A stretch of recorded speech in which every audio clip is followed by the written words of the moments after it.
Thank you, sir. Namaste to everyone. I'm thankful to Rajagiri, the management, and even Raghavan, sir, for calling me here on this roundtable conference.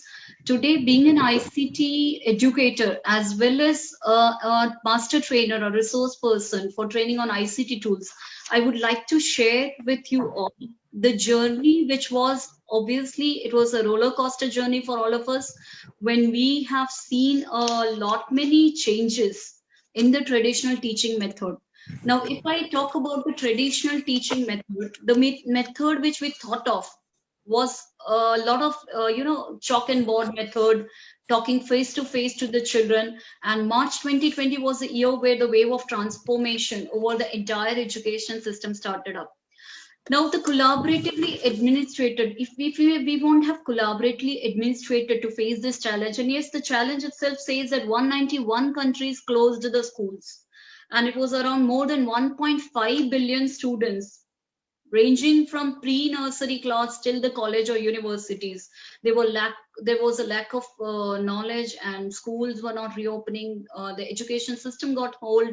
So in order to face those challenges, the Ministry of Education of our country, the school leaders from the various schools, IT staff, teachers, parents, and students stand hand in hand with each other. So this is the way how our Indian education system went on with a lot of collaboration on March 2020, wherein we realized for the first step for us in this COVID breakdown to consider was the problems. As sir mentioned, yes, infrastructure was the major problem. The digital infrastructure, everybody not having a laptop, the child, the teacher. So the various problems which we realized during the pandemic was first is digital infrastructure. Then the second idea was teachers training. Digital infrastructure, as we all were in school, we had computer labs and the teachers training, so various teacher training modules wherein we were knowing about whether the teachers. So the various problems which we realized were digital infrastructure. Yes, obviously the digital infrastructure was all with the school, the Wi-Fi connections. If we are talking about, so the first was digital infrastructure, wherein Wi-Fi connection, the computer devices, the laptop, all school, all teachers were not having this facility. The first problem which we need to identify was we worked out on the digital infrastructure, that what could be done, what could be a replacement of a laptop or a tablet or something which is available to each and every one of us. The second thing was once analyzing that, okay, smartphones nowadays, mostly we find people having smartphones, or a smartphone is an easier thing to manage. Or then moving on to the next level was teachers training session. In teachers training session, again, there was a wide variety of the age group of teachers. Some teachers were on to the age above 60, about 55. So it was very difficult for bringing those teachers onto this technical online platform, explaining about all the concepts. So the second focus was on teacher training, and the third one was network connectivity. Still, as for UNESCO, if I see 826 million students do not have the PC at home, 706 million students do not have internet connectivity. So these were the kind of scenarios. If we talk about a private school, everything was possible. But if we talk about in general around the world, the conditions, it was very difficult. There were no 3G and 4G connections. Right now in South Africa also, you don't find that 3G connections available to each and every child. Fourth was the technical support staff that was 24 hours on and off, whether it being an IT admin or an IT teacher or the educators or maybe the supporting educators, the technical support staff was at the core. And the last one was, yes, the positive perception of the school leaders, which made all these problems covered up in the last few months. So the school leaders, there was positive perspective. For example, when I was talking about digital infrastructure, if I don't have a computer at my home, the school leaders allowed us to pick up a computer from the computer lab and take it to our homes. Even the if I'm talking about network connectivity, there were few teachers in our school who were facing network connectivity issue. So we were being given by school the network pack, whatever the charges are there, the school used to bear all this. So this was the kind of perception our school leaders have to come out of this problem. And that was the solution part. If we talk about prioritize, authorize, and action, prioritize was the digital infrastructure teachers training part.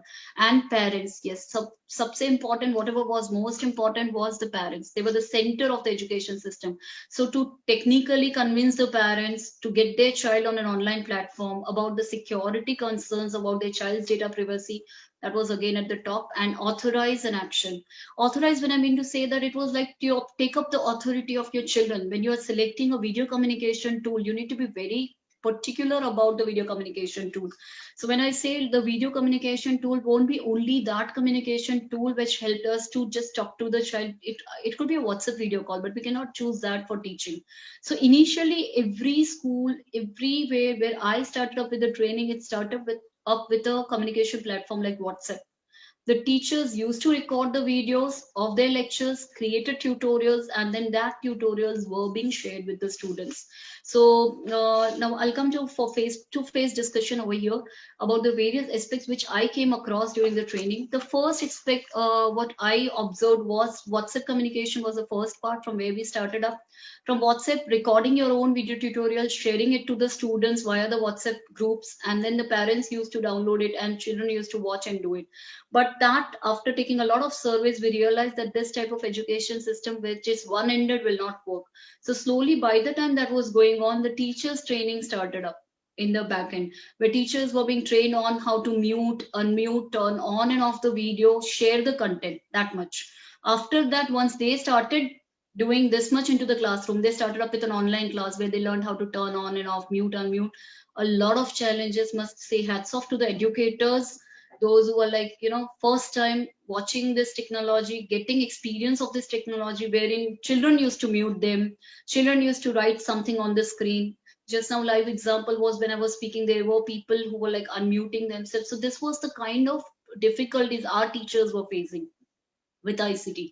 Slowly, they again go to the technical staff, they ask for solution. Technical staff used to work out on that particular solution with mute all option or the hardcore mute option. So this was the rise of March 2020 till May 2020. I must say the teachers adapted themselves to the online teaching pattern. After that, when we reached to the assessment, like there were three, we were going through the three TPAC model, three components. The first one was content we were talking about content. The second one was pedagogy. So my trainings, I used to make sure that I don't teach the software. I teach the software which goes along with the content pedagogy.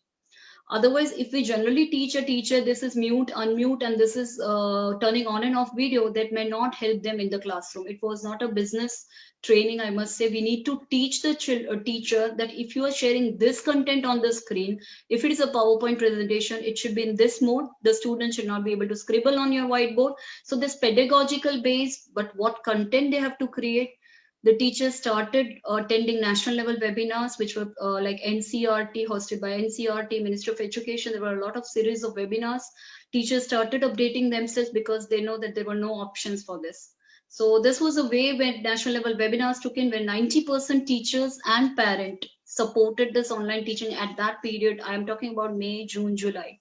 And then later on, 80% online tools started coming up, like Flipgrid, Wakelet, Microsoft Forms, Google Forms. This type of small ICT tools came into the classroom.